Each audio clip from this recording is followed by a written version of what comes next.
ನಮಸ್ಕಾರ ರೀಪ್ಪ ಎಲ್ಲರಿಗೂ. ಮತ್ತು ಬಂದಾನ ಅಂತ ತಿಳ್ಕೊಂಡು ಬಿಟ್ಟಿರ್ಲಕ್ಕ ಐತಿ. ಸ್ವಲ್ಪ ನಗರಿಪ್ಪ ಎಲ್ಲರೂ ಮತ್ತೇನೋ ತೊಗೊಂಬಂದಾನ ಕಾಕ ಅಂಥೇಳಿ ನೀವು ವಿಚಾರ ಮಾಡಕತ್ತಿರ್ಬೇಕು. ಮತ್ತು ಸುದ್ದಿ ತೊಗೊಂಬಂದನ ಸುದ್ದಿ ಎಂಥದ್ದು ತೊಗೊಂಡು ಬಂದನಂದ್ರೆ ನೀವು ನನಗೆ ಕಮೆಂಟ್ ಬಾಕ್ಸ್ನಾಗ ಏನು ತಿಳ್ಸಾತೀರಿ, ಬರೀ ರಾಜಕೀಯ ಬಿಟ್ಟು ಮತ್ತು ಬೇರೆ ಬೇರೆ ಹೇಳ್ರಿ ಅಂತೀರಿ. ರಾಜಕೀಯ ಬಿಟ್ಟು ಬೇರೆ ಬೇರೆ ಹೇಳಾಕತ್ತಾರ ಅಂದ್ರೆ ಅದು ನೋಡವಾರಿ ಅಂದ್ರೆ ಅದೇನೋ ಕೆಲವು ಮಂದಿ ನೋಡ್ತಾರೆ, ಕೆಲವು ಮಂದಿ ನೋಡೋದಿಲ್ಲ. ಅದ್ರ ಸಲುವಾಗಿ ಮತ್ತು ರಾಜಕೀಯ ಸುದ್ದಿನ 10 ತಾರೀಕು ತನಕ ರಾಜಕೀಯ ಸುದ್ದಿನ ನೋಡ್ಕೊತ ಹೋಗ್ರಲ್ಲ. ಏನೇನು ಮಾಡಾಕತ್ತಾರ ರಾಜಕಾರಣಿಗಳು ಅನ್ನೋದು ಹೇಳಕ್ಕೆ ಬಂದನ. ಈಗ ಏನಾಗೈತಿ, ಅಡ್ಕೊತ್ತಿನ್ಯಾಗ ಅಡಿಕೆ ಸಿಕ್ಕವ್ರಗತೆ ಆಗೈತಿ. ಗಾದೆ ಮಾತು ಹೇಳ್ತಾರೆ ನೋಡ್ರಿ, ಮೊದಲು ಹಳ್ಳಿ ಮಂದಿ ಅಡ್ಕೊತ್ತಿನ್ಯಾಗ ಅಡಿಕೆ ಸಿಕ್ಕಂಗಾಗೈತಿ. ಈ 3 ಮಂದಿಯಾಗ ಯಾರನ್ನ ಆರಿಸ್ತರ್ಬೇಕಪ್ಪ, ಇದೇನು ಬಂದೈತಿ ನಮಗೆ ಅವನವನ ತೆಲಿಬ್ಯಾನಿ ಅಂಥೇಳಿ ಘಟಿಗಳು ರಾಜಕಾರಣಿಗಳು ಬರತ್ತಾರ ಬೆಳಗಾವಕ್ಕೆ. ಬೆಳಗಾವ್ ಒಂದು ತಲೆನೋವಾಗೈತಿ ಅವರಿಗೆ, ಬೇರೆ ತಾಲೂಕು ಜಿಲ್ಲಾ ಯಾವ ತಲೆನೋವಾಗಿಲ್ಲ. ಇಲ್ಲಿ ಏನಾಗೈತಿ, ತ್ರಿಕೋನ ಸ್ಪರ್ಧೆ ಆಗೈತಿ. ತ್ರಿಕೋನ ಸ್ಪರ್ಧೆ ಅಂದ್ರೆ ಇಲ್ಲಿ ಮಾಂತೇಶ್ ಕೌಟಿಮಠ ಘಟಾನುಘಟಿ, ಚಂದ್ರರಾಜ್ ಹಟ್ಟಿಹೊಳಿ ಘಟಾನುಘಟಿ, ಲಕ್ಕಣ್ಣ ಜಾರಕಿಹೊಳಿ ಅಂತೂ ದೊಡ್ಡ ಘಟಾನುಘಟಿ. ಇದು ಏನು ತಲೆನೋವಾಗೈತಿ. ಈಗ ಯಾರಿಗೆ ಆರ್ಸೋನಪ್ಪ, ಏನು ಮಾಡೋನು, ಇರುವ 2 ಹೋಟ ಒಬ್ಬಗೆ ಮತ್ತೊಬ್ಬಗೆ ಹಾಕಿರ ಅವಂಗೆ ಸಿಟ್ಟ ಇವಂಗೆ ಸಿಟ್ಟ ಅಂತೇಳಿ. ಇನ್ನು ಗ್ರಾಮ ಪಂಚಾಯತಿ ಮತದಾರರಿಗೆ ಭಾಳ ತಲೆನೋವಾಗೈತಿ ರೀ. ಏನು ಮಾಡ್ಬೇಕು ಅನ್ನೋದು ಒಬ್ಬೊಬ್ಬರು ಒಂದೊಂದು ದಿವಸ ಒಂದೊಂದು ಹಾವಳಿ ಎಬ್ಸಾಕತ್ತಾರ, ಏನೇನೋ ಹೇಳಾಕತ್ತಾರ. ಆದ್ರೆ ಗ್ರಾಮ ಪಂಚಾಯತಿ ಸದಸ್ಯರಿಗೆ ಮಾತ್ರ ಭಾಳ ಗೌರವ ಘನತೆ ಬಂದೈತಲ್ರಿ. ಮನೆಗೆ ಎಂತಿಂತ ದೊಡ್ಡ ದೊಡ್ಡ ಮಂದಿ ಬಂದು ಸಲಾಮ್ ಹೊಡ್ಯಾಕತ್ತಾರ. ಮೆಚ್ಚಬೇಕ್ರಲ್ಲ ನಿಮ್ಮನ್ನು. ಕರೆ ನಿಮಗೆ ಎಷ್ಟು ತಾರೀಕು ತಕ ಹೊಡಿತಾರೋ, 10 ತಾರೀಕು ಸಂಜೆ ತಕ ಅಷ್ಟೇ. ಆಮೇಲೆ 6 ವರ್ಷ ನಂತರ ಹೊಡಿತಾರೆ. ಅದನ್ನು ವಿಚಾರ ಮಾಡಿರಿ ನೀವು. ಇದು ಗೌರವ 6 ವರ್ಷ ತಕ ನಿಮಗೆ ಕರಿಬೇಕು, ಮಾತಾಡಿಸ್ಬೇಕು. ಹಂಗೆ ನಿಮ್ಮದು ಗತ್ತು ನೀವು ತಯಾರು ಮಾಡ್ಕೋಬೇಕಾದ್ರೆ ನೀವೇನು ಮಾಡ್ಬೇಕು ಅನ್ನೋದ ಇನ್ನು ನೀವು ವಿಚಾರ ಮಾಡ್ಬೇಕಲ್ಲ. ಅದ್ರ ಬಗ್ಗೆ ನಮಗೆ ಯಾರದಾರಪ್ಪ, ನಮ್ಮ ಅಭ್ಯರ್ಥಿ ಗಬಕ್ಕನ ಹೋದ್ರೆ ಗಬಕ್ಕನ ಸಿಗ್ತಾನೋ, ನಮ್ಮ ಯಾವುದೋ ಸಮಸ್ಯೆ ಇದ್ರ ಬಗೆಹರಿಸ್ತಾನೋ, ಇಂಥವೆಲ್ಲ ಸಮಸ್ಯೆ ಬಗೆಹರಿಸಾವ ಅಭ್ಯರ್ಥಿನ ಆರಿಸ್ತರ್ಬೇಕಿರಲ್ಲ.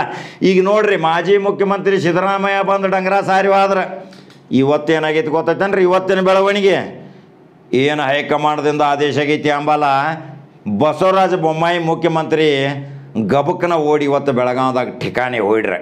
ಠಿಕಾಣಿ ಹೊಯ್ಡಿದ ಮೇಲೆ ಅವ್ರಿಗೇನು ತಲೆನೋವು ಗೊತ್ತೈತೇನ್ರಿ.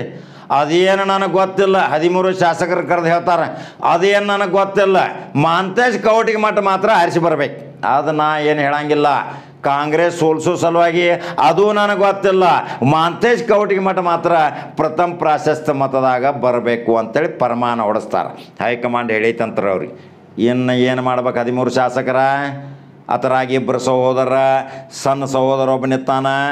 ರಮೇಶ್ ಜಾರಕಿಹೊಳಿ ಅಂತೂ ಘಂಟಾಘೋಷವಾಗಿ ಪ್ರಥಮ ಪ್ರಾಶಸ್ತ್ಯದ ಮತ ಮಾಂತೇಶ್ ಕೌಟಿಮಠಕ್ಕೆ ಅಂತ ಹೇಳಿಬಿಟ್ಟಾರ. ಬಾಲಚಂದ್ರ ಜಾರಕಿಹೊಳಿ ಅಂತೂ ನಾ ಯಾವಾಗಲೂ ಮೋಸ ಮಾಡಂಗಿಲ್ಲ ಸಾಮ್ಗೋಳ ಅಂತೇಳಿ ಮೆಳವಂಕಿ ದೇವಸ್ಥಾನ ಮುಂದೆ ಆನಿ ಮಾಡಿದ್ದು ಸಹಿತ ನೀವು ನೋಡ್ಯಾರಲ್ಲ. ಇನ್ನು ಮಾಂತೇಶ್ ಕೌಟಿಮಠನ ಆರಿಸಿ ಬರೋದು ಗ್ಯಾರಂಟಿ ಅನ್ನಿಸ್ತಿರಲ್ಲ. ಆಮೇಲೆ ಇನ್ನು ಜಗಳ ಹತ್ತೋದು ಯಾರಿಗೆ, ಬಿಗ್ ಫೈಟ್ ಆಗೋದು ಯಾರಿಗೆ?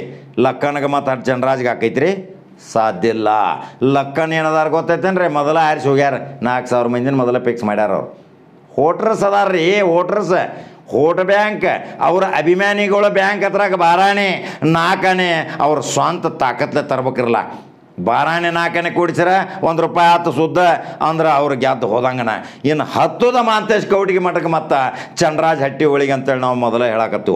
ಇನ್ನು ಸರ್ಕಾರ ನೋಡ್ರಿ, BJP ಐತಿ. ಭಾಳ ಚಂದ ಇವತ್ತು ಕೇಳ್ರ ಎಲ್ಲರೂ. ಸರ್ಕಾರ BJP ಐತಿ, ಮ್ಯಾಗೂ BJP ಐತಿ. ದೊಡ್ಡ ಆಸೆ ಅಮಿತ್ ಹಚ್ಚವ್ರು, ಅಭಿವೃದ್ಧಿದು 100 ಕೋಟಿ ರೂಪಾಯಿ ಕೊಡ್ತಾನನ್ನವ್ರು. ಇವೆಲ್ಲ ಮೌಖಿಕ ಮಾತನಾಡ್ತಾವ್ರಿ. ಲಕ್ಷ್ಮಣ್ ಸೌದಿಗೆ ತಾಕೀತು ಮಾಡ್ಯಾರ, ಉಮೇಶ್ ಕತ್ತಿ ಸಾಹೇಬನ ಕರೆದಾರ, ಈರಣ್ಣ ಕಡಾಡಿ ಅದಾರ, ಅಣ್ಣಾ ಸಾಹೇಬ್ ಜೊಲ್ಲೆ ಅದಾರ. 13 ಶಾಸಕರ, 3 MP ಗಳು, ಇವ್ರು ಎಲ್ಲರೂ ಕೂಡಿ ಮಾಂತೇಶ್ ಕೌಟಿಮಠನ ಆರಿಸಿರ್ಬೇಕು. ಸರಳ ಐತಿ. ಆದ್ರೆ ಇನ್ನು ಅದ್ರಾಗ ಒಡಕೆ ಏನಾಕೈತೆ ಅನ್ನೋದು ನೀವು ತಿಳ್ಕೊಬೇಕಿರಲ್ಲ. ಇಂಥ ಗದ್ದಲ್ದಾಗೂ ಈರಣ್ಣ ಕಡಾಡಿ ಮಾತ್ರ ಜಾಬಾದ್ MP ಭಾಳ ಶಾನ್ಯ, ಮೆಚ್ಕೋಬೇಕ್ರಿ. ಅದನ್ನು ಒಂದು ನೋಡ್ರಿ. ಇವತ್ತು ಮುಖ್ಯಮಂತ್ರಿ ನಮ್ಮ ಬೆಳಗಾವಿ ಜಿಲ್ಲಾಕ್ಕೆ ನಮ್ಮ ಮನೆ ತಕ ಬಂದಾನ ಅಂದಮೇಲೆ ಇದಕ್ಕೆ ಕಡ್ತನಾಗ ಒಂದು ಮನವಿನೂ ಅರ್ಪಿಸೋಣ ಅಂಥೇಳಿ ಎಲ್ಲ ರಾಜಕೀಯ ಚರ್ಚೆ ಆದಮೇಲೆ ಒಂದು ಮನವಿ ಕೊಟ್ಟಾರ ನೋಡ್ರಿ. ಭಾಳ ಇಂಪಾರ್ಟೆಂಟ. ಇಂಥ ಕಡ್ತನಾಗ ಕಡ್ತ ದಾಡ್ಸ್ಕೋಬೇಕು. ಅದಕ್ಕಂತಾರೆ ಜನನಾಯಕ, ಅವನಿಗಂತಾರೆ ಚಾಣಾಕ್ಷ ರಾಜಕಾರಣ, ಅವಂಗಂತಾರೆ ಶಾನ್ಯ MP, ಶಾನ್ಯ ರಾಜಕಾರಣ, ಶಾನ್ಯ ಶಾಸಕ ಅಂತಾರೆ. ಅದೇನು ಮಾಡ್ಯಾರ ಹೇಳ್ರಿ ಅವ್ರು ನೋಡೋಣ. ಮಳೆ ತೀರು ಬತ್ರಿ, ಮಳೆಗಾಲ ಮೊನ್ನೆ ಕಂಟಿನ್ಯೂ 8 ದಿವಸ ಮಳೆ ಕಟ್ಟದ ಹೊತ್ತು ಬೆಳೆ ಎಷ್ಟು ನಾಶ ಆತು, ದ್ರಾಕ್ಷಿ ತೋಟಗಳು ಹಾಳಾಗಿ ಹೋದವು. ಬಿಜಾಪುರ ಬಾಗಲಕೋಟೆ ಆ ಕಡೆ ಎಲ್ಲ ಅಡ್ಡಾಡ್ತಿರ್ತಾರೆ ಅವ್ರು. MP ಪ್ರಚಾರ ಇಲ್ಲದೆ ಹೋಗ್ತಿರ್ತಾರೆ, ಇರೋನ ಕಡೆ ಎಲ್ಲೆಲ್ಲೋ ಗುಲ್ಬರ್ಗಾದಿಂದ ಹಿಡ್ದು ಅಲ್ಲಿ ಸಿದ್ದೇಶ್ವರ ಸ್ವಾಮಿಗಳು ಆಶೀರ್ವಾದ ಪಡ್ಕೋತ ಹೊಲಗಳಿಗೆ ನುಗ್ಗುತ್ತಾರೆ. ಯಾಕೆ ನುಗ್ಗುತ್ತಾರೆ ಹೇಳ್ರಿ? ರೈತ ಕುಟುಂಬದಿಂದ ಹುಟ್ಟಿದಂಥ ಮನುಷ್ಯ ಇಂಥ ಕಡತ್ನಾಗ ಬೆಳೆ ಹಾನಿ ಇಷ್ಟೆಲ್ಲ ಆಗೈತಿ, 100 ಕೋಟಿ ರೂಪಾಯಿ, ಅದಕ್ಕೆ ಯೋಗ್ಯ ಪರಿಹಾರ ಕೊಡ್ಬೇಕ್ರಿ ಬಸವರಾಜ ಬೊಮ್ಮಾಯಿ ಅವ್ರ. ಯಾಕಂದ್ರೆ 13 ಸೆಷನ್ದಾಗ ನಾ ಇರಾಕ್ ಬರಂಗಿಲ್ಲ, ನನ್ನ ಸೆಷನ್ ಅಲ್ಲೇ ಇದ್ದು ಇಲ್ಲಾಗ. ಅದರ ಸಲುವಾಗಿ ಅದನ್ನೊಂದು ಮನವಿ ಒಂದು ಮಂಜೂರಾತಿ ಮಾಡ್ರಿ, ಭಾಳ ತ್ರಾಸ್ನಾಗ ಅದಾರ ರೈತರು ಅಂಥೇಳಿ ರೈತರ ಪರವಾಗಿ ಒಂದು ಮನವಿ ಅರ್ಪಿಸುತ್ತಾರ. ಅವ್ರ ಜೊತೆ ರೈತರ ಮುಖಂಡರು ಇರ್ತಾರ. BJP ರೈತ ಯುವ ಮೋರ್ಚಾದ್ದು ಮತ್ತು ರೈತ BJP ಸಂಘಟನಾ ಸೆಕ್ರೆಟರಿ, ಕಾರ್ಯದರ್ಶಿ, ಉಪಾಧ್ಯಕ್ಷರು ಎಲ್ಲರೂ ಗುಂಪು ಕೂಡ್ಕೊಂಡ ಅದನ್ನು ಒಂದು ಮನವಿ ಅರ್ಪಿಸಿಬಿಡ್ತಾರೆ. ಇದಕ್ಕೆ ಅವನ್ಯಾಕಾವ್ ಅಂದ್ರೆ ರೈತರಿಗಾಗಿದ್ದ ತೊಂದರೆ ಬಗ್ಗೆ ಒಬ್ಬ ಜನನಾಯಕ MP BJPಯ ಮುಖ್ಯಮಂತ್ರಿ ಬಸವರಾಜ ಬೊಮ್ಮಾಯಿ ಮೇಲೆ ಒತ್ತಡ ಹೇರಿ ತಮ್ಮ ಕೆಲಸ ಮಾಡ್ಕೋತಾರೆ ಅಂದ್ರೆ ಮೆಚ್ಚಬೇಕಲ್ರಿ. ಅದನ್ನು ಮನವಿ ಏನಾರು ಪ್ರಚಾರ ಅದನ್ನು ತೋರ್ಸಾಕತ್ತ ನೋಡ್ರಿ. ಆಮೇಲೆ ಮತ್ತೊಂದು ಘಟನೆ ಆಕೈತ್ರಿ. ಲಕ್ಷ್ಮೀ ತಾಯಿ ಹೆಬ್ಬಾಳ್ಕರ್ ಇವತ್ತೊಂದು ಸ್ಟೇಟ್ಮೆಂಟ್ ಕೊಡ್ತಾರೆ. ಜಾಣ ರಾಜಕಾರಣರೇ, ಯಾಕಂದ್ರೆ ರಾಜಕಾರಣದಾಗ ಈಗ ಭಾಳ ಉಲಟ ಪಲಟ ಎಲ್ಲ ಅರ್ಥ ಮಾಡ್ಕೊಂಡು 18 ಗಿಡಮೂಲಿಕೆಗಳ ಔಷಧದ ತಯಾರು ಮಾಡಿ ಕಷಾಯ ಕುಡ್ದಂಥ ಧೀಮಂತ ಮಹಿಳೆ ಲಕ್ಷ್ಮೀ ಅಕ್ಕ ಹೆಬ್ಬಾಳ್ಕರ್. ಮೆಚ್ಚುಗೆ ವ್ಯಕ್ತಪಡಿಸ್ಬೇಕ್ರಿ. ಯಾರು ಏನು ಸಾಧನೆ ಮಾಡ್ತಾರೆ ಅದನ್ನು ಹೇಳೋ ಕರ್ತಾವ ನಮ್ಮದ್ರೆ. ಮತ್ತು ಸಾಧನೆ ಯಾರು ಮಾಡೋಂಗಿಲ್ಲ ಅವ್ರನ್ನ ಏನು ಮಾಡೋದು ಅದು ನಮಗೆ ಗೊತ್ತೈತಿ ಪರಿಸ್ಥಿತಿ. ಅದು ನೀವು ಹಿಂದಕ್ಕೆ ನೋಡಿರಲ್ಲ, 2-3 ವಿಡಿಯೋ ಮಾಡಿದಾಗ ಹುಯ್ ಅಂತೇಳಿ ನಮ್ಮ ಚಾನಲ್ ಮೇಲೆ ಮುರ್ಕೊಂಬಿದ್ದಾರೆ. ಏನಾಗೋದಿಲ್ಲ, ನಾವು ಸತ್ಯ ಹೇಳೋರು, ನಿತ್ಯ ಹೇಳೋರು, ಸತ್ಯದ ಶಿವ ನಾವು ಹೇಳೋರಲ್ಲ. ಲಕ್ಷ್ಮೀ ಹೆಬ್ಬಾಳ್ಕರ್ ಇವತ್ತೇನು ಸ್ಟೇಟ್ಮೆಂಟ್ ಕೊಡ್ತಾರೆ ಗೊತ್ತೈತೇನ್ರಿ? ನಾ ಯಾವುದೇ ಸದಸ್ಯನಿಗೆ ಟೂರ್ ಕಳಿಸಿಲ್ಲ, ಯಾವುದೇ ಸದಸ್ಯನಿಗೆ ಪ್ರವಾಸ ಮಾಡೋಕ್ಕೆ ಕಳಿಸಿಲ್ಲ. ಆದ್ರೆ ಭಾರತ ರತ್ನ ಬಾಬಾ ಸಾಹೇಬ್ ಅಂಬೇಡ್ಕರರ ಸಂವಿಧಾನ ಅನುಸಾರವಾಗಿ ಅವರು ಬರೆದು ಕೊಟ್ಟಂಥ ಸಂವಿಧಾನದ ಒಂದು ಆಶ್ರಯದಲ್ಲಿ ನಿಮ್ಮ ಪವಿತ್ರವಾದ ಮತವನ್ನು ಸಂವಿಧಾನದ ಪ್ರಕಾರ ನೀವು ಚಲಾಯಿಸ್ರಿ ಅಂತೇಳಿ ಕರೆ ಕೊಡ್ತಾರೆ. ಅದ್ರ ಬಗ್ಗೆ ಆ ಸ್ಟೇಟ್ಮೆಂಟ್ ಹಾಕ್ಯಾರ, ಅದನ್ನು ಹಾಕಾಕತ್ತಾನ ನೋಡ್ರಿ. ರಾಜಕೀಯ ಬೆಳವಣಿಗೆ ಎಲ್ಲೆಲ್ಲಿ ಏನೇನು ಆಕೈತಿ ಹಿಂಗೆ ಒಂದೊಂದು ಸುದ್ದಿ ಬರ್ತಾವ. ಅದಕ್ಕೆ ನಮ್ಮ ಬೆಳಗಾವಿ ಜಿಲ್ಲಾದಾಗ ಒಬ್ಬ ರಾಜಕೀಯ ವಿಶ್ಲೇಷಣಕಾರ ಅದಾನ್ರಿ. ಆ ಪುಣ್ಯಾತ್ಮಗ ಮುಖ್ಯಮಂತ್ರಿ ರಾಜಕೀಯ ಕಾರ್ಯದರ್ಶಿ ಮಾಡೋದು ಅಷ್ಟೇ ಉಳ್ದೈತಿ ಈಗ ಪಾಪ. ಯಾಕಂದ್ರೆ ಅವನು ಭಾಳ ಹೋರಾಟಗಾರದಿಂದ ಬಂದವ, ಭಾಳ ದೋಸ್ತರು ನಮಗೆ 30 ವರ್ಷದಿಂದ. ಆದರೂ ಅವನ ಹೆಸರು ಹೇಳಬೇಕಿರಲ್ಲ. ಅಶೋಕ್ ಚಂದರ್ಗಿ ಹೆಸರು ಯಾರು ಕೇಳಿಲ್ರಿ? ಬೆಳಗಾವಿ ಜಿಲ್ಲಾದಾಗ ಅಶೋಕ್ ಚಂದರ್ಗಿ ಹೆಸರು ಅಂದ್ರೆ ಕನ್ನಡ ಸಂಘದ ಒಕ್ಕೂಟದ ಅಧ್ಯಕ್ಷ ಅವ ನೋಡ್ರಿ. 20 ಸಂಘ ಇದ್ರು ಹತ್ರದ ಅಧ್ಯಕ್ಷ ಹಾಕ ಅವ ಎಷ್ಟು ಛಾಣೆ ಅದಾನ ನೋಡ್ರಿ. ಆದ್ರೆ ರಾಜಕೀಯ ವಿಶ್ಲೇಷಣೆ ಇಟ್ಟು ಚಂದ ಹೇಳ್ತಾನೆ. ಅವನು ನನಗೆ ಇವತ್ತು ಬೆಳಿಗ್ಗೆ ಫೋನ್ ಮಾಡಿ ಅರ್ಧ ತಾಸು ಹೇಳಿದೆ, ನೋಡು ದೋಸ್ತ, ಬೆಳಗಾವಿ ಜಿಲ್ಲಾದಾಗ ರಾಜಕಾರಣ ಏನೇ ನಡೆದೈತಿ. ಲಕ್ಕನ ಮೊದಲ ಪಾರಾಗ್ತಾನೆ, ಮಾಂತೇಶ್ ಕೌಟಿಗೆ ಮಠ ಪಾರಾಗ್ತಾನೆ, ಚಂದ್ರರಾಜ್ ಹಟ್ಟಿ ಒಳಗೆ ಒಂದು ಸ್ವಲ್ಪ ಪೆಟ್ಟು ಬೀಳ್ತೈತಿ ಓ ದೋಸ್ತ ತಂದ. ಇದೇನೋ ಚಂದ್ರಗಿ ಏನು ಹೇಳತ್ತಿ, ಇದೇನು ಅಟೋಮ್ ಬಾಂಬ್? ರಾಷ್ಟ್ರೀಯ ಪಕ್ಷ ಅದು ಘಟಾನುಘಟಿಗಳು ಬಂದು ಹೋಗ್ಯಾರ, ಅಲ್ಲಿ ಸಿದ್ದರಾಮಯ್ಯ ಅಂಥವ್ರೆಲ್ಲ ಬಂದು ಹೋಗ್ಯಾರ. ಹೆಂಗೆ ಉಲಟ ಪಲಟ ಆದಿತ್ತು DK ಕರಾಮತ್ತೇನೋ? ದೋಸ್ತ್ ಹಂಗೆ ಆಗೋದಿಲ್ಲ. ಅದು ಲಕ್ಷ್ಮೀ ಹೆಬ್ಬಾಳ್ಕರ ವೈಯಕ್ತಿಕ ಒಳ್ಳೆಯವಳ ಪಾಪ. ಆದ್ರೆ ಚಂದ್ರರಾಜ್ ಹಟ್ಟಿ ಒಳಗೆ ಗಬಕ್ಕನ MLC ಸೀಟ್ ಕೊಡಿಸ್ಬಾರ್ದಾಗಿತ್ತು. ಇನ್ನು ರಾಜಕೀಯದಾಗ ಗಿಡಪಿ ಮಾಡಿ ಒಂದು ಸ್ವಲ್ಪ ಪರಿಣತ ಮಾಡಬೇಕಾಗಿತ್ತು. ಇದರ ಸಲುವಾಗಿ ತಕ್ಷಣ MLCಗಿನ ಕೊಡಿಸ್ಬಾರ್ದಾಗಿತ್ತು ಅಂಥೇಳಿ ಚಂದರ್ಗಿ ಹೇಳ್ತಾನ್ರಿ, ಅಶೋಕ್ ಚಂದರ್ಗಿ. ಅದು ಒಂದು ಖರೇನರಲ್ಲ. ಚಂದರ್ಗಿ ಯಾಕಂದ್ರೆ ಬಲ್ಲಾವದಾನ್ರಿ, ಅರಿಗೆ ಕುಡ್ದಾವದ ನಾವು. ಅವು ಭಾಳ ಶಾನ್ಯ, ಎಲ್ಲ ಪಕ್ಷದವ್ರ ಜೋಡೆ ನಿಕಟ ಸಂಪರ್ಕ ಇಟ್ಕೊಂಡವ. ಆದರೆ MLC ಸಲುವಾಗಿ ಅವು ಪ್ರಯತ್ನ ಪಟ್ಟಿದ್ರಿ. ಆದ್ರೆ ಪಾಪ ಹಣೆ ಬರ ಇಲ್ರಲ್ಲ, ಏನು ಮಾಡವ್ರ? ಈಗ ಯಾರಿಗೆ ಹಣೆ ಬರ ಐತ್ರಿ? ಸಾಮಾಜಿಕ ಕಾರ್ಯ ಚಟುವಟಿಕೆಯಿಂದ ಮೇಲ್ಮನೆಗೆ ನಾಮಕರಣ ಮಾಡ್ಬೇಕಂತೇಳಿ ಎಂತೆಂಥ ನಾಮ ನಿರ್ದೇಶನ ಆಗುವಂಥ MLCದಾಗೂ ರಾಜಕಾರಣಿಗಳು ಹೋಗಿಬಿಟ್ರೆ. ಒಂದು ಕತೆ ಕಾದಂಬರಿ ಬರೀತಾರೆ, ಅವ ಸಮಾಜ ಸೇವೆದಾಗಿದ್ದ ಒಬ್ಬ ಕಾದಂಬರಿಕಾರ ಇದ್ದಂತೇಳಿ ನಾಮ ನಿರ್ದೇಶನ ಆಗಿಬಿಡ್ತಾರೆ. ನಿಜವಾದ ಹೋರಾಟಗಾರಗ ಮೇಲ್ಮನೆದಾಗ ಚಾನ್ಸ್ ಕೊಡ್ಬೇಕನ್ನೋದು ಎಲ್ಲರ ತಲೆಯಾಗಿದ್ದರೂ ಸಹಿತ ಆ ಮೇಲ್ಮನೆ ಗೌರವ ಘನತೆ ಕಾಪಾಡುವಂಥ ಅಶೋಕ್ ಚಂದರ್ಗಿ ಅಂತ ವಾಗ್ಮಿಯಲ್ಲಿರ್ಬೇಕಾಕೈತಿ. ಮಾತಾಡೋ ಬೇಕ್ರಿ, ಅಲ್ಲಿ ಹೋಗಿ ಅಲ್ಲಿ ಕೊಪ್ಪು ತಲೆ ಕೈ ಹಚ್ಕೊಂಡು ಕೂತು ಸುಂದಾಗಿ ಬರೋದು ಅಲ್ಲ. ಮೇಲ್ಮನೆ ಅಂದ್ರೆ ವಿಚಾರವಂತರ ಚಾವಡಿ, ಚಿಂತನ ಮಂಥನ ವಿದ್ವಾನರ ಚಾವಡಿ. ಅಲ್ಲಿ ಮೊದಲು ನೋಡ್ರಿ ಹೆಂಗಿದ್ರು, ಎಂತೆಂಥ ವಿದ್ವಾನ ಪಟುಗಳು ಇದ್ರು ಗೊತ್ತೈತೇನ್ರಿ. ಅಲ್ಲಿ ಡಾಕ್ಟರ್ ಸಿದ್ಧಲಿಂಗಯ್ಯ ಅಂತ ಕವಿ ಇದ್ದರು, ಎಷ್ಟು ಚಂದ ಮಾತಾಡ್ತಿದ್ರು. ಎದ್ದು ನಿತ್ತರಂದ್ರೆ ಮೇಲ್ಮನೆ ಸ್ಪೀಕರ್ ಸಹಿತ ಕಣ್ಣು ಹಚ್ಕೊಂಡು ಕೇಳ್ತಿದ್ರು ಪ್ರತಿಯೊಂದು ಮಾತು. ಅಂಥ ಘನತೆ ಗೌರವ ಇದ್ದಂಥ ಆ ಮೇಲ್ಮನೆಗೆ ಈಗ ಯಾರ್ಯಾರು ಚುನಾವಣೆ ಆರಿಸಿ ಹೋಗಿ ಅಲ್ಲಿ ಮೇಲ್ಮನೆದಾಗ ಏನು ಮಾಡವ್ರಿ, ಹಿಂಗಾಗಿಬಿಟ್ಟೈತಿ. ಆದ್ರೆ ಅವ್ರ ಅದೃಷ್ಟ ಬಲ ಐತಿ, ನಾವೇನು ಮಾಡವ್ರ, ನಾವು ಹೇಳವ್ರು ಅಷ್ಟರಲ್ಲ.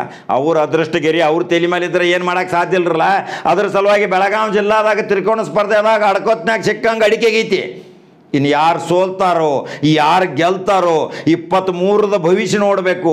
ಲಕ್ಕನ ಜಾರಕಿಹೊಳಿ ಎರಗಟ್ಟಾಗ ಬೃಹತ್ ಸಭೆ ಮಾಡಿ ಏನು ಮಾತಾಡ್ಯಾರ ಅದನ್ನು ತೋರ್ಸಾಕತ್ತನ ನೋಡ್ರಿ. ಲಕ್ಕನ ಜಾರಕಿಹೊಳಿ ಹೊರಗೆ ಬೆದ್ದ ಅಂದ್ರೆ ಹೊಯ್ಯತ್ತೇಳಿ ಯುವಕರ ಪಡೆ ಕೂಡ್ತೈತಿ. ಆ ಯುವಕರ ಪಡೆ ಕೂಡಿತಂದ್ರೆ ಅವ್ರು ಒಂದು ಸೀಟಿ ಹೊಡೆದ್ರೆ 4,000 ವೋಟ್ರ್ ಅವ್ರ ಕೈಯಾಗದಾವ. 4,000 ವೋಟ್ರಿಗೆ ಈಗಾಗಲೇ ಅವ್ರ ಪ್ರಮಾಣ ವಚನ ತೊಗೊಂಡಂಗೆ ಮಾಡಿಬಿಟ್ಟಾರ. ನೀವು ನಮ್ಮದು ಏನಾರೇ ನಿಮ್ಮ ಕೆಲಸಗಳಿದ್ದು ನಿಮಗೆ ಕೆಲಸಗಾರ ಬೇಕಾದಂದ್ರೆ ಹೋಟ್ ನನಗೆ ಹಾಕ್ರಿ ಅಂತಾರೆ. 6 ವರ್ಷ ತಕ ನಿಮ್ಮ ಸೇವೆ ಮಾಡ್ತಾನಂತಾನ ಲಕ್ಕನ ಜಾರಕಿಹೊಳಿ. ಹಂಗಾದ್ರೆ ಇನ್ನು ಲಕ್ಕನ ಜಾರಕಿಹೊಳಿ ಮತ್ತು ಬಿಗ್ ಫೈಟ್ ಆಗೋದ ಮಹಾಂತೇಶ್ ಕೌಟಿಗೆ ಮಠ ಮತ್ತು ಚಂದ್ರರಾಜ್ ಹಟ್ಟಿಹೊಳಿ 3ರ ಅದೃಷ್ಟ ಹಣೆ ಬರ ಬರೆಯವ್ರ ನೀವು ಗ್ರಾಮ ಪಂಚಾಯಿತಿ ಸದಸ್ಯರು, ನೀವು ದೇವರು. ಇವತ್ತು ನೀವು ಎಲ್ಲ ನಮೂನಿ ನಿಮಗೆ ಸಕಲ ಸೌಲಭ್ಯದಿಂದ ನಿಮಗೆ ಇವತ್ತು ಉಸ್ತುವಾರಿ ಮಾಡಾಕತ್ತಾರ. ನಿಮ್ಮ ಬಗ್ಗೆ ಭಾಳ ಕಾಳಜಿ ಮಾತಾಡಕತ್ತಾರ. ನಿಮ್ಗೆ ದಿವಸ ಒಂದೊಂದು ಫೋನ್ ಮಾಡಾಕತ್ತಾರ. ನಿಮ್ಗೆ ಇಷ್ಟು ಕಾಳಜಿ ಆರೈಕೆ ಮಾಡಾಕತ್ತಾರಂದ್ರೆ ನೀವು ಭಾಳ ಮೊಟ್ಟೆಯಾಗಿರಲ್ಲ. ನೀವು ಈಗ ಅಗದಿ ಗಾಂಭೀರ್ಯದಿಂದ ಇರಬೇಕು. ಅವಾಗ ಫೋನ್ಯಾಗ ಹೇಳ್ಬೇಕು, 6 ವರ್ಷಕ್ಕೆ ಫೋನ್ ಬರ್ತಿರ್ಬೇಕು, ನಾವು ಕರೆದಾಗ ಬರ್ತಿರ್ಬೇಕು. ನಮ್ಮ ಏನಾರ ಕಾರ್ಯಕ್ರಮ ಸಾವಿರಲಿ ಮದುವೆ ಇರಲಿ ಏನೋ ನಮ್ಮ ಅಭಿವೃದ್ಧಿ ಇರಲಿ ತಕ್ಷಣ ಫೋನ್ ಮಾಡಿ ಬರ್ಬೇಕು ನೀವು. ಹಂಗಂತ ಹೇಳ್ರಿ ಅವ್ರಿಗೆ 3 ನಿತ್ತವ್ರಿಗೆ. ಅವಾಗ ನಿಮ್ಮದು ತಾಕತ್ ಹ್ಞೂ ಅಂತ ನೀವು ಹ್ಞೂ ಅನ್ಕೋತ ಮತ್ತೆ ಅಲ್ಲಿ ಹೋಗಿ ಓಟ್ ಹಾಕಿರಂದ್ರೆ ಮತ್ತೆ ಸಂವಿಧಾನದ ವಿರೋಧಿ ಆಕೈತಿ. ಅದ್ರ ಸಲುವಾಗಿ ಏನು ಮಾಡ್ತೀರಿ ನೀವು? 8,600 ಮತದಾರದ ರೀ. 8,600 ಮತದಾರ. ಅದರಾಗ ನೀವು ಇಬ್ಬರನ್ನ ಭವಿಷ್ಯ ನಿರ್ಣಯ ಮಾಡ್ಬೇಕು. ಅವ್ರ ಭವಿಷ್ಯ ನಿಮ್ಮ ಕೈಯಾಗೈತಿ. ಹಂಗಾದ್ರೆ ಕಾಕ ಎಷ್ಟು ಹೊಯ್ಕೊಳತಾನ ತನಬೇಡ್ರಿ. ನಾ ನಿಮಗೆ ಒಂದು ನಿರ್ದಿಷ್ಟವಾದ ಒಂದು ಸಲಹೆ ಸೂಚನೆ ಕೊಡ್ತಾನೆ. ಯೋಗ್ಯ ಅಭ್ಯರ್ಥಿಗೆ ಮತ ಹಾಕ್ರಿ. ಆ ಅಭ್ಯರ್ಥಿ ನಿಮ್ಮ ಕೆಲಸಗಾರನಾಗಿ ಬರಬೇಕು. ನಿಮ್ಮ ಸುಖ ದುಃಖ ಅಹವಾಲು ಸ್ವೀಕಾರ ಮಾಡಬೇಕು. ನಿಮಗೆ ಏನು ತೊಂದರೆ ಆದಾಗ ಬಂದ ನಿಂತ ಜನನಾಯಕ ಆಗಬೇಕು. ಅಂಥ ನಾಯಕಗೆ ನೀವು ಓಟ್ ಹಾಕ್ರಿ ಅಂತೇಳಿ ನಾವು ನಿಮಗೆ ವಿನಂತಿ ಮಾಡ್ತೇವೆ. ಅಷ್ಟರಲ್ಲ ಮತ್ತೇನೀಗ MB ಪಾಟೀಲ ಗೌಡ್ರಂತೂ ಈಗಾಗಲೇ ಗುಲಾಲ್ ಹಚ್ಕೊಂಡು ತಿರುಗಾಡತ್ತಾರ ನೋಡ್ರಿ. ಯಾಕೆ ಜನರ ಸೇವೆ ಮಾಡಿದಂಥವ್ರಿಗೆ ಮನೆಗೆ ಬಂದು ಓಟ್ ಹಾಕ್ತಾರೆ. ಅಲ್ಲೇನು ಹೋಗಿ ಕೈ ಮುಗಿದ ಕಾಲು ಬಿಡೋದು ಅವಶ್ಯಕತೆ ಇಲ್ಲ. 6 ವರ್ಷ ಏನು MLC ಸುನೀಲ್ ಗೌಡ ಇದ್ದ, MB ಪಾಟೀಲ್ ಅವ್ರ ಸಹೋದರ. ಅವಂಗೆ ಏನು ಹೇಳತ್ತಾರ ಗೌಡ್ರ, ಬರಕ್ಕೆ ಹೋಗ್ಬೇಡ್ರಿ, ಗಾಂಭೀರ್ಯತೆ ಗೌಡಿಕಿ ಏನೂ ಹೇಳಕ್ಕೆ ಹೋಗ್ಬೇಡ್ರಿ, ನಿಮ್ಮ ಮೇಲೆ ಭಾಳ ಗೌರವ ಐತ್ರಿ, ಒಳ್ಳೆ ಮನಿತನ, ನಿಮಗೆ ಓಟ್ ನಮ್ಮದು ಮೀಸಲ್ರಿ, ನೀವು ಗೆದ್ದು ಬಂದಂಗ್ರಿ. ಅದೇ ರೀತಿ ಧಾರವಾಡದಾಗೂ ನೋಡ್ರಿ ಜಗದೀಶ್ ಶೆಟ್ಟರ್ನ ತಮ್ಮ ಪ್ರದೀಪ್ ಶೆಟ್ಟರ್ ಮತ್ತು ಸಲೀಮ್ ಅಹ್ಮದ ಅವ್ರಿಗಾರ ಪ್ರಥಮ ಪ್ರಾಶಸ್ತ್ಯ ಹಾಕುವರಕ್ಕ, ಅವ್ರಿಗಾರ ಪ್ರಥಮ ಪ್ರಾಶಸ್ತ್ಯ ಹಾಕುವರಕ್ಕ. 3ನೇ ತ್ರಿಕೋನ ಸ್ಪರ್ಧೆ ಇಲ್ಲಲ್ಲ. ಇದು ಬೆಂಕಿ ಉಜ್ವಲ ಜ್ವಾಲೆ ಹಂಗೆ ಬೆಳಕಂಗೆ ಕಾಣುವಂಥದ. ಬೆಳಗಾವಿ 31 ಜಿಲ್ಲೆದಾಗ ತ್ರಿಕೋನ ಸ್ಪರ್ಧೆ ಆಗೈತಿ. ಇದು ತ್ರಿಕೋನ ಜಿಲ್ಲೆ ಆಗೋದೈತಿರಲ್ಲ. ಯಾಕಂದ್ರೆ ಬೆಳಗಾವಿ ಒಂದು ಜಿಲ್ಲೆ ಆಗಬೇಕು, ಗೋಕಾಕ್ ಒಂದು ಜಿಲ್ಲೆ ಆಗ್ಬೇಕು, ಚಿಕ್ಕೋಡಿ ಒಂದು ಜಿಲ್ಲೆ ಆಗ್ಬೇಕಿರಲ್ಲ. ಅದರ ಸಲುವಾಗಿ ಇಲ್ಲಿ ತ್ರಿಕೋನ ಸ್ಪರ್ಧೆ ಏರ್ಪಾಡಾಗೈತಿ ಅಂಬಲ್ಲ. ಹಂಗಾದ್ರೆ 8,600 ಮತದಾರ ನಿಮ್ಮ ಮನುಷ್ಯಕ್ಕೆ ನಮಗೆ ತಿಳಿಸ್ರಿ. ಈರನ್ನ ಕಡಾಡಿ ಮಾಡಿದ ಸಾಧನೆನೂ ಹೇಳೇನು. ಈ ಲಕ್ಕನ್ ಜಾರಕಿಹೊಳಿ ಎರಗಟ್ಟಾಗ ಏನು ಮಾತಾಡಿದ್ದೇಳೇನು, ಲಕ್ಷ್ಮಿ ಅಕ್ಕ ತಾಯಿ ಏನು ಮಾತಾಡ್ಯಾಳ, ಏನು ಸ್ಟೇಟ್ಮೆಂಟ್ ಕೊಟ್ಟಾಳ ಅದನ್ನು ಹೇಳೇನು. ಈಗ 13 ಶಾಸಕರಿಗೆ ಬೊಮ್ಮಾಯಿ ಏನು ಒಂದು ಹಿತವಚನ ಆದೇಶ ಒಂದು ಹೇಳ್ಯಾರ. ಅದಕ್ಕೆ ಬಾಲಚಂದ್ರ ಜಾರಕಿಹೊಳಿ, ರಮೇಶ್ ಜಾರಕಿಹೊಳಿನೂ ಸಹಿತ ಎಸ್ ಅಂದಾರ. ಇನ್ನು ನೋಡ್ಬೇಕೇನು 10 ತಾರೀಕು ಯಾರ ಮನಸ್ಸು ಎತ್ತ ತಿರುಗ್ತೈತಿ ಗೊತ್ತಿಲ್ಲರ. 1 ನಿಮಿಷನಾಗ ಮನಸ್ಸು ಬದಲಾಗ್ಬೋದು ರೀ. ಅದರ ಸಲುವಾಗಿ ನೀನು ಭೀಮಶಿಗಡ ಅದು ಗುಡುಗು ಹಾಕಿದ್ದ, ಎಲ್ಲ ಕಡೆ CCTV ಕ್ಯಾಮ್ರಾ ಕೊಂಡಿಸ್ರಿ ಅಂತೇಳಿ ಅದು ಅನುಷ್ಠಾನಕ್ಕೆ ಬಂದೈತಿ. ಇನ್ನು ಏನೇನು ಬೆಳವಣಿಗೆ ಆಗ್ತಾವೆ ಬೆಳಗಾವಿ ಜಿಲ್ಲಾದಾಗ. ಇನ್ನು 18 ಶಾಸಕರದಾಗ 13 ಶಾಸಕರದಾರ. ಕಿತ್ತೂರು ಗೌಡರು ಮಾತ್ರ ಜೋರು ಓಡಾಡಕತ್ತಾರ. ಯಾದವಾಡ ಮಹಾದೇವಪ್ಪನೂ ಓಡಾಡಕತ್ತಾರ. ಮತ್ತು ಪಾಪ ಯಾಕಂದ್ರೆ ಅವರು ಗೈಟಿ ದೋತರ ಕಟ್ಕೊಂಡು ಹೊರಗೆ ಬೆಳತ್ತಾರೆ ಮೆಂಬರ್ಗಳನ್ನ. ಯಾಕೆ ಪ್ರತಿಷ್ಠೆ ಪ್ರಶ್ನೆ ಬಂದೈತಿ ರೀ, ಫರಮಾನ ಬಂದೈತಿ ಹೈಕಮಾಂಡ್ದಿಂದ. 13 ಶಾಸಕರು ನೀವು ಎಲ್ಲಾರೆ ಮಹಾಂತೇಶ್ ಗೌಟಿಗೆ ಮಾಡಿದ ಸೋಲಿಸಿರಿ. ನಿಮ್ಮ ಮೇಲೆ ನಾ ವರದಿ ಕಳಿಸ್ಬೇಕಾಕೈತೆ ಅಂತೇಳಿ ಬಸವರಾಜ ಬೊಮ್ಮಾಯಿ ಹೇಳ್ಯಾನ. ಸಂತೋಷ್ ಅದಕ್ಕೆ ಸಹಿ ಮಾಡ್ತಾನ್ರಿ. ಮುಂದೆ ನೋಡ್ರಿ ಅಟಮ್ ಬಾಂಬ್ ಹಾರ್ತೈತಿ. ನಾ ಹಾರಿಸೋದು ಹೇಳಾಕತ್ತಾನ, ನೋಡೋರು ನೀವು. ಹಾಗಾದ್ರೆ ನೀವು ನಂಬರ್ 1 ಚಾನಲ್ ಲೈಕ್ ಮಾಡ್ಬೇಕು, ಶೇರ್ ಮಾಡ್ಬೇಕು, ಸಬ್ಸ್ಕ್ರೈಬ್ ಮಾಡ್ಬೇಕು. ಎಷ್ಟು ಮಂದಿದು ಹೇಳ್ಯಾನ. ಎಲ್ಲ ಸವಿಸ್ತಾರವಾಗಿ ಸಮಾಧಾನದಿಂದ ನೋಡ್ರಿ. ಎಲ್ಲ ವಿಡಿಯೋ ಹಾಕಾಕತ್ತಾನ ಯಾರ್ಯಾರು ಏನೇನು ಮಾತಾಡಿದ್ದ. ಕಡತ್ನಾಗ ಇರನ್ನ ಕಡಾಡಿನೋ 100 ಕೋಟಿ ರೂಪಾಯಿದು ಒಂದು ಬಂಡವಾಳ ಹಾಕಿ ಸರ್ಕಾರದಿಂದ ಮಂಜೂರಾತಿ ತೊಗೊಂಡು ರೈತರಿಗೂ ಪರಿಹಾರ ಮಾಡಿದ್ದು ಸಹಿತ ಅದು ಖುಷಿನೂ ಐತಿ. ಕಬಿ ಖುಷಿ ಕಬಿ ಗಮ್ ಆಗಿಬಿಟ್ಟೈತಿ ಈ ಬೆಳಗಾವಿ ಜಿಲ್ಲಾ ಚುನಾವಣೆ. ಹಾಗಾದ್ರೆ ನಿಮ್ಮ ಅನಿಸಿಕೆ ನನ್ನ ಕಮೆಂಟ್ ಬಾಕ್ಸ್ನಾಗ ತಿಳಿಸ್ರಿ. ನಂಬರ್ 1 ಚಾನಲ್ ಫಾಲೋ ಮಾಡ್ರಿಪ್ಪ, ಎಲ್ಲರೂ ಲೈಕ್ ಮಾಡ್ರಿ, ಶೇರ್ ಮಾಡ್ರಿ. ಮತ್ತೆ ಬೇರೆ ಸುದ್ದಿ ಹಂಗೆ ಬರ್ರಿಪ್ಪ, ಪರ್ಮಿಷನ್ ಕೊಡ್ರಿ. ನಮಸ್ಕಾರ. ಈಗ ಇದೇ ಡಿಸೆಂಬರ್ 10ನೇ ತಾರೀಕು ಜರುಗುವ ವಿಧಾನ ಪರಿಷತ್ನಲ್ಲಿ ನಾನು ಸೀರಿಯಲ್ ನಂಬರ್ 5 ಇದೆ. ಅದ್ರ ಮುಂದೆ ನಾವು ಒಂದೊಂದು ಮತ ಹಾಕಿ ನಾನು ಗೆಲ್ಲಿಸಿಕೊಟ್ಟು ನಮ್ಮ ಸೇವೆ ಮಾಡಲು ಅನುವು ಮಾಡಿಕೊಡ್ಬೇಕಂತ ತಮ್ಮಲ್ಲಿ ನಾನು ಕಳಕಳಿಯಿಂದ ಬೇಡಿಕೊಳ್ತೇನೆ. ಈಗಾಗಲೇ ತಾವು ನೋಡಿದ್ರಿ, ಈ ವಿವೇಕಾನಂದ ಅವರು ಕಾಂಗ್ರೆಸ್ ಟಿಕೆಟ್ ಕೇಳಿದ್ರು, ಅದೆಲ್ಲ ಕರೆಸಿದ್ರು, ಹೇಳಿದ್ರು ಅಂತೇಳಿ ಮತ್ತೆ ಟಿಕೆಟ್ ಯಾರಿಗೆ ಕೊಟ್ಟರು. ಮತ್ತು ವಿವೇಕಾನಂದರಿಲ್ಲಂದ್ರು ಪ್ರಕಾಶ್ ಹುಕ್ಕೇರಿ ಕೇಳಿದ್ರು. ಅವರು 40 ವರ್ಷದ ಶಾಸಕರು ಮತ್ತು MP ಅವರು, ಅವ್ರಿಗೂ ಇದು ಮಾಡಿ ಈಗಾಗಲೇ ಇವ್ರಿಗೆ ಟಿಕೆಟ್ ಕೊಡ್ಬೇಕಂತ 6 ತಿಂಗಳ ಮೊದಲು ಫೈನಲ್ ಮಾಡಿಬಿಟ್ಟಿದ್ರು. ಮೊನ್ನೆ ಬಂದಿದ್ರಲ್ಲ ನಾಯಕರೊಬ್ಬರು ಬೆಳಗಾವಕ್ಕೆ, ಅವ್ರು ಫೈನಲ್ ಮಾಡಿಬಿಟ್ಟಿದ್ರು.